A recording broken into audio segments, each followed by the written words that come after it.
One Disney logo is not enough. You must also endure the old-timey throwback Mickey logo bullshit as well. San Francisco? Wow.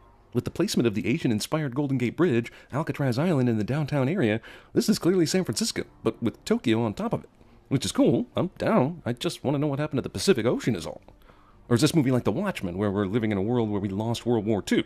Are San Franciscans so liberal that they said, you know what, we have a huge Japanese population. Only fair to rename the whole city for them. Disney tries to push another real steal on us like we aren't going to notice that shit. What's your name, little boy? Hiro? Hiro Hamada? Literal protagonist's name is Literal. Well, at least one animated film with a good cop, bad cop character got nominated for an Oscar. Tadashi Ex Machina. You graduated high school when you were 13, and this is what you're doing? This is the perfect time for this kind of exposition. And how are they hearing each other? Extremely convenient ramp shows up at the exact spot where they need it. What the hell is this doing here anyway? Bot fighting is illegal! You're going bot fighting, aren't you? There's a fight across town. With so many bot fights happening all over the city, it's amazing Tadashi found you at the one you were at. Also, Aunt Cass goes from caring about these kids' activities to not existing at all, in order to facilitate their sneaking out a second time. What are we doing at your nerd school? How did you not know he wasn't going to the bot fight way before this? Zero resistance, faster bike. It'll allow the chick from Premium Rush to get her kid into the country 3 times faster than the last time. Honey lemon? Go-go? Wasabi? I spilled wasabi on my shirt one time, people! One time! Okay, I'm going to do something really different and be extremely nitpicky here. I know these kids are nerds, but the guy spilled wasabi on his shirt, and this was deemed hilarious and embarrassing enough to base a whole nickname around it? Good thing these guys weren't around when I was younger, or I'd be called sour cream and onion dressing. DPIX Comics. I'm actually allergic to that. You are not allergic to bacitracin. You do have a mild allergy to peanuts. You could tell that just by scanning him? Jesus, why hasn't Tadashi already become insanely rich and won the Nobel Prize with this thing yet? You have been a good boy. Have a lollipop. Hilarious, but where did he get the lollipop? How does Baymax deflate like this with a carbon fiber skeleton inside it? Wanna see how I put them together? Hey, genius. He invented them. You're Robert Callahan. Kid who knows who this famous scientist is somehow doesn't know what the man looks like. All these crumpled papers show that Hiro is addicted to trees and never got Microsoft Word or even f***ing Notepad installed in his computer. My name is Hiro. Microphone feeds back to accentuate the awkwardness cliche. Look, I've got no problem with these microbots since we're in a sci-fi comic book cartoon, except the part where he says these things are controlled with your mind. Like, even under the best of circumstances where you're concentrating at a perfect level, how does that communicate to all these little bots the exact specifications you want? And what if your girlfriend breaks up with you on the day you use these, and all they can construct is a broken wang? If you can think it, the microbots can do it. So, this kid invented nanobots, only bigger, roughly tons of years after the invention of nanobots. Robert, I know how you feel about me. We find out later that Cray neglected safety when it came to a transportation portal, which Callahan's daughter test piloted and never came back. Because this needs to be a surprise for the audience, Cray talks to Callahan like they don't have a history together, and Callahan talks about Cray like he's simply some greedy businessman. Aunt Cass, we'll catch up, okay? There's virtually no reason why Tadashi and Hiro decide to hang back, other than to have the unnecessary brother moment, and so they can be around when the exposition center catches fire. I was just gonna tell you your fly was down for the whole show. Haha, but if his fly is down here, it is not remotely visible from the audience's position. Callahan's in there. Someone has to help. Like, Aquaman? I can't believe this extremely smart guy thinks he can run into a burning building and expect anything but tragedy. Oh, shit, all my microbots are in there. And my brother. As usual, no sad moments can happen without earth-dumping rain on everyone. Also, only black umbrellas are allowed at a funeral cliché. A zero? I'm okay, really. Does it hurt when I touch it? Healthcare robot is programmed to continue medical exam even after patient rates pain a 0 on a scale of 1 to 10. You should expect an increase in body hair, especially on your face, chest, armpits, and... Thank you! Amazingly, the robot Baymax, thus far unfazed by any kind of protest, actually stops talking so this movie can keep its PG rating. I'm satisfied with my... Hiro is so unnecessarily beyond embarrassed about Baymax's discussion about puberty, he stupidly jumps on him to try and deflate him, which of course leads to a new discovery under the bed. We've seen these microbots do amazing things, but getting out of a jacket pocket is something that is above its pay grade.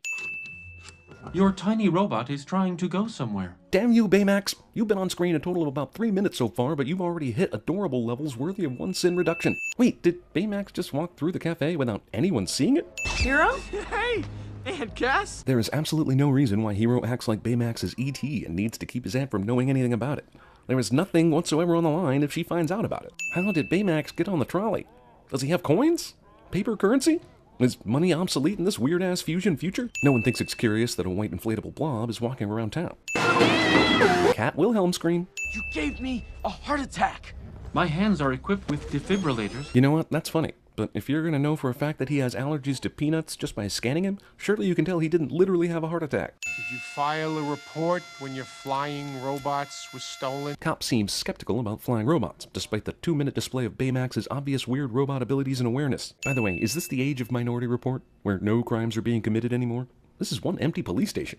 Or maybe the villain from Bad Boys is planning to rob it. Hey, Aunt Cass. Aunt Cass apparently has never seen anyone act suspicious before. Hero kills a 30-pound cat by throwing it up an entire flight of stairs. Did Baymax charge all the way back up in like a minute? Let's work on your moves. Movie clearly and deliberately rips off The Matrix. Luckily, this movie Hero put in so that Baymax can learn karate is a side-scrolling one-take action shot that will motion capture all the moves. A robot designed to help people with healthcare. And that's it. Of course, has multiple ports where you can stick other programming chips. Knife hand. Back kick.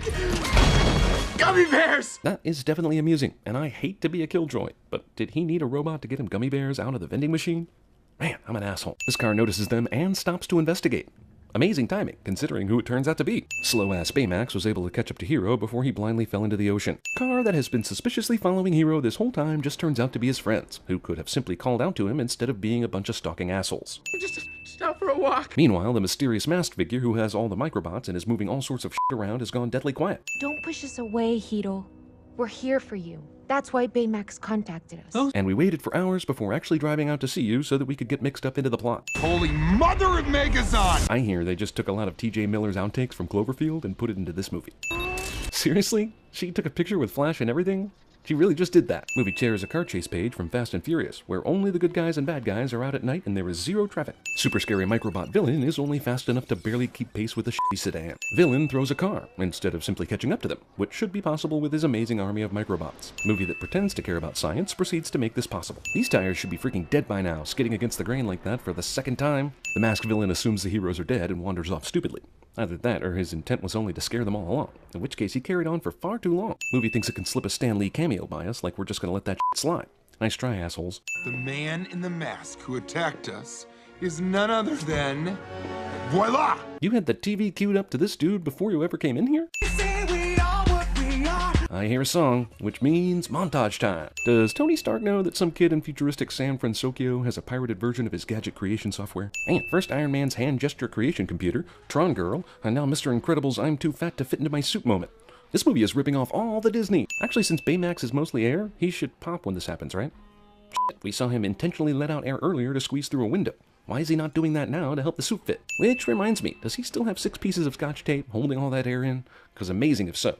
Scotch tape doesn't last more than a day. Everyone knows that. He gave everyone a weapon except the dark-haired chick who gets skates. I'd like to introduce Baymax 2.0. Baymax is an awesome robot and an awesome character, but this armor once again illustrates the bizarre need for Marvel to make a mechanical robot badass in every one of their movies. Also, that's the Iron Man suit. Awesome. Why you didn't create Cap's shield and Thor's hammer for other members of the team, I'll never know. Baymax steals the odd job from Goldfinger. Movie can't resist its inner Harry Potter and has Baymax fly through San Francisco basically just to show off the IMAX 3D stuff you overpaid for. All these movies have a scene like this, pretending to justify the need for the technology. Is this still going? I honestly just counted 20 movies with a scene like this in my head during this scene. I figured I missed something and would have to ask the 7-year-old kicking my seat for a plot update, but nope. Now Baymax can scan an entire city from this range and figure out everyone's health statistics. This scanner is way more amazing than almost anything else in this movie, even the microbots, but it'll only be used for this one scene and never heard from again. None of the new teen heroes kill each other in this seizure of itchy trigger finger reaction assault. Also, didn't even kill the thing that made the noise, somehow, but cute pigeon. Guys, you might want to see this. You might want to see this cliche. Also, once again, bad guys are leaving doors open for anyone to peek inside their criminal operation. All the visual information they need to know is ready to watch at the push of a button. Oh, what the hell, throw a little Stargate in there too. We've picked up a slight irregularity in the magnetic containment field. Irregularity in the magnetic field that a rich guy or scientist ignores causes death and or villain spawning cliche. And a dash of Spider-Man 2. Jesus. This movie is a f***ing casserole of other movies' ideas. Having failed earlier to kill them by throwing a car, villain spins the prize wheel of attacks and once again lands on the throwing heavy shit at people and hoping they die pie wedge. Also, for the second time in this film, villain leaves heroes for dead without checking to ensure they're dead. The explosion. You died. No. I had your microbots. Which are explosion-proof. Also, who started the fire? You can cue the Billy Joel music while we figure this out. I guess Callahan did? Because he knew the microbots would protect him as he birthed his revenge scheme? You gotta have faith, so you can cue George Michael now. 'Cause I gotta have faith. Movie steals the robot temporarily turns bad scene from the Iron Giant. Now that he's turned evil, Baymax also does what the bullshit villains always do, and that's wait so long to attack, their plans are foiled at the last minute. And because Hero uncharacteristically suddenly decided to kill the professor, a convenient pandemonium ensued that allowed the bad guy to get the mask back. Voila! Screenwriting 101, people. My enhanced scanner has been damaged. Of course it has. It fulfilled its one use, and now it's worthless. Wait, you mean this robot can actually keep its access port closed? Aren't things like that mechanical? What power does he have on the inside of his body to keep that port shut? Hey, but maybe don't leave your team stranded on a spooky island next time. Oh, man. Nah, it's cool. Heathcliff picked us up in the family chopper. Somehow we were able to get here in the 4 minutes you've been in this garage. We found something you should see. Damn, 20% of this girl's lines are "you should look at this" cliches. Speaking of which, nearly all the characters that are not Baymax are nearly worthless in this movie.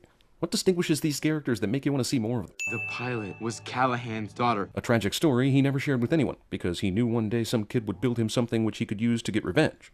You have to keep your supposedly dead daughter a secret somehow. I guess he told everyone she went on vacation or something. You took everything from me when you sent Abigail into that machine. Now I'm taking everything from you. This is the most elaborate eye-for-an-eye revenge plan ever conceived. What was he going to do if Hero never invented those microbots? Because I would have gone with that plan. Thank God for rebar. It's always handy whenever you're about to die. How does Callahan have the ability to take on multiple people at once using the microbots?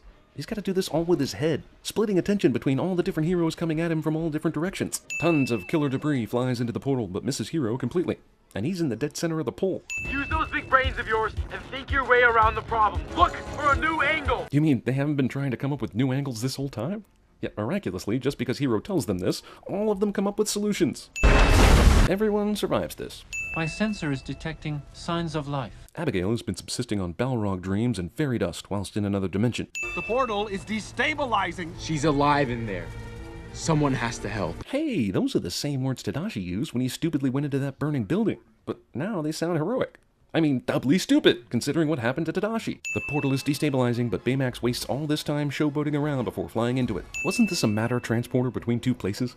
This part of the movie suggests the contraption first transports you to some weird spacey alternate dimension place, and then you have to find the second portal to get out, which means Cray actually invented more than a teleportation device. He invented a f***ing wormhole, or an alternate universe. To the left! Hard right! Simply giving direction commands would be worthless in this debris field without also giving instructions on how far or for how long to veer left and right. Hero sacrifices himself to save the world. Well, he's saving 2 people, not the world. Still sacrificing himself for the greater good. And the Iron Giant did this shit too. Whew! They did that just at the moment it exploded. If Hero had whined about anything else for just one more second, they would have died. Baymax? I mean, you can't build another one. You assholes have built a million things in this movie just as impressive as Baymax, and you make it sound like you can't ever build him again. Meanwhile, wouldn't Tadashi have saved his work somewhere? He didn't have a laptop with all the work on it. He just saved everything to that one chip. Who are we? Spider-Man? The Incredibles? The Avengers? The Fantastic Four? Oh, shit. Now there are 6 more you assholes I gotta keep track of. Even the end credits scene rips off Spider-Man 2. Fred's dad has the most amazing timing ever and shows up at the exact same time Fred found this secret room. Stan Lee isn't content to cameo in a painting. I cannot deactivate until you say you are satisfied with your care.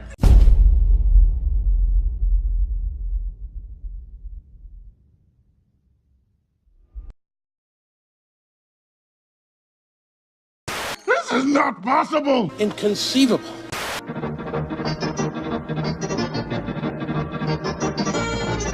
Phil Connors?